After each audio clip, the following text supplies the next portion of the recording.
सृष्टि के पालनकर्ता भगवान विष्णु संसार की रक्षा के लिए प्रत्येक युग में अलग अलग रूपों में पृथ्वी पर अवतरित हुए हैं। मुख्य रूप से भगवान विष्णु के 10 अवतार बताए गए हैं, जिन्हें दशावतार भी कहते हैं। दोस्तों, आपका स्वागत है आपके अपने चैनल परम धर्म ज्ञान पर। आज हम विष्णु के 10 अवतारों के बारे में जानेंगे। भगवान विष्णु का पहला अवतार मछली रूप में था। मछली मानव जीवन की उत्पत्ति को दर्शाती है। ऐसा इसलिए क्योंकि पृथ्वी पर जीवन का प्रारंभ जल से हुआ था।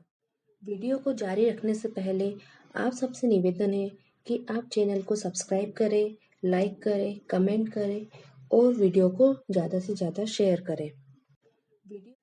सतयुग के आरंभ में सत्यव्रत नाम से एक विख्यात राजर्षि हुए। राजा सत्यव्रत बड़े समाजशील, समस्त श्रेष्ठ गुणों से संपन्न और सुख दुख को समान समझने वाले एक वीर पुरुष थे। वे पुत्र को राज्यभार सौंपकर स्वयं तपस्या करने वन में चले गए। एक दिन राजा सत्यव्रत नदी में स्नान करके तर्पण कर रहे थे। इतने में ही जल के साथ एक छोटी सी मछली उनके अंजनी में आ गई। राजा ने जल के साथ ही उसे फिर नदी में डाल दिया। तब उस मछली ने बड़ी करुणा के साथ राजा से, राजन, मेरी रक्षा कीजिए। आप जानते हैं कि जल में रहने वाले बड़े जीव अपने से छोटे जीवों को खा जाते हैं, फिर भी आप मुझे इस जल में क्यों छोड़ रहे हैं? राजा सत्यव्रत ने उस मछली की अत्यंत दीनता पूर्वक वाणी सुनकर उसे अपने कमंडल में रख लिया और आश्रम में ले आए। एक ही रात में वह मछली इतनी बढ़ गई कि कमंडल में उसके रहने के लिए स्थान ही नहीं बचा। तब वह राजा से बोली, राजन, अब तो कमंडल में मेरा निर्वाह नहीं हो सकता, अतः मेरे लिए कोई बड़ा सा स्थान ठीक कीजिए। तब राजर्षि सत्यव्रत ने उस मछली को कमंडल से निकालकर एक पानी के मटके में रख दिया, पर 2 घड़ी में ही वह वहां भी इतनी बढ़कर 3 हाथ की हो गई। फिर उसने राजा से कहा, राजन, यह मटका भी मेरे लिए पर्याप्त नहीं है, अतः मुझे सुखपूर्वक रहने के लिए दूसरा कोई बड़ा स्थान दीजिए। राजा सत्यव्रत ने उस मछली को वहां से उठाकर एक बड़े सरोवर में डाल दिया, पर कुछ ही समय में उस मछली ने उस सरोवर के जल को भी घेर लिया। तब हारकर राजा ने उसे समुद्र में डाल दिया। समुद्र में छोड़े जाते समय उस मछली ने कहा, राजन, समुद्र में बहुत से विशालकाय प्राणी रहते हैं, वे मुझे निगल जाएंगे, अतः आप मुझे समुद्र में मत डालिए। मत्स्य रूपधारी भगवान की बात सुनकर राजा सत्यव्रत की बुद्धि भ्रमित हो गई। तब उन्होंने पूछा, मुझे मत्स्य रूप से मोहित करने वाले आप कौन हैं? आपने कुछ ही दिनों में अपने आकार से एक विशाल सरोवर को आच्छादित कर लिया। ऐसे पराक्रमी जीव मैंने आज तक न देखा और न ही सुना है। निश्चित ही आप साक्षात सर्वशक्तिमान सर्वव्यापी श्री हरि है। हे पुरुष श्रेष्ठ, आपको नमस्कार है। आप कृपा करके बताइए कि आपने यह मत्स्य रूप किस उद्देश्य से? राजा के इस प्रकार पूछने पर मत्स्य भगवान बोले, शत्रुसूदन, आज से 7वें दिन बाद तीनों लोग प्रलय के कारण समुद्र में समा जाएंगे।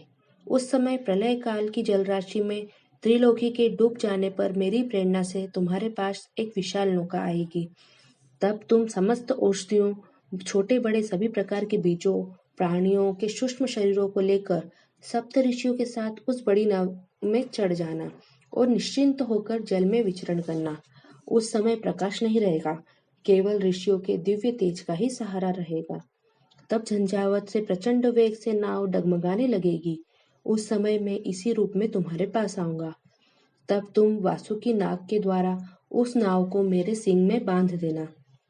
इस प्रकार उस समय तुम्हारे प्रश्न करने पर मैं उत्तर दूंगा, जिससे मेरी महिमा तुम्हारे हृदय में प्रस्फुटित हो जाएगी। यह कहकर मत्स्य भगवान अंतर्ध्यान हो गए।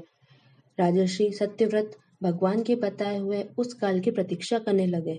जब प्रलय का समय नजदीक आ गया, तब सत्यव्रत अपने आश्रम के समीप आसन बिछाकर श्री भगवान हरि के ध्यान में निमग्न हो गए। इतने में ही राजा ने देखा कि समुद्र अपनी मर्यादा भंग करके चारों ओर से पृथ्वी को डुबाता हुआ बढ़ रहा है। उसी समय काले मेघ समस्त आकाश को आच्छादित करके भयंकर वर्षा करने लगे। तब उन्होंने भगवान के आदेश का ध्यान किया और तभी कहीं से एक बड़ी सी नाव उनके सामने आकर रुक गई। फिर राजा औषधि, बीज और प्राणियों के सूक्ष्म शरीरों को लेकर सप्त ऋषियों के साथ उस नाव पर सवार हो गए। तब सप्त ऋषियों ने प्रसन्न होकर कहा, राजन, केशव का ध्यान कीजिए, वे ही हम लोगों को इस संकट से रक्षा करेंगे।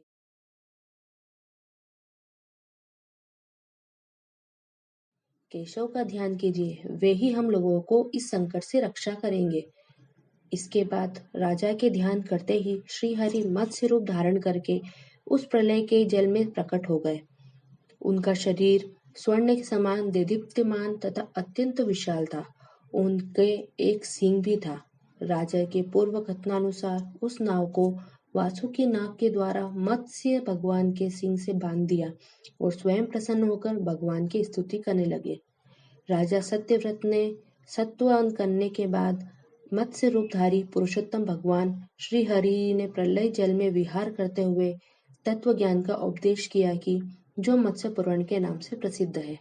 प्रलय के अंत में भगवान ने हयग्रीव नामक असुर को मारकर उससे वेद छीन लिए और ब्रह्मा जी को दे दिए। भगवान की कृपा से राजा सत्यव्रत ज्ञान विज्ञान से संपन्न होकर इस कल्प में व्यवस्थ मनु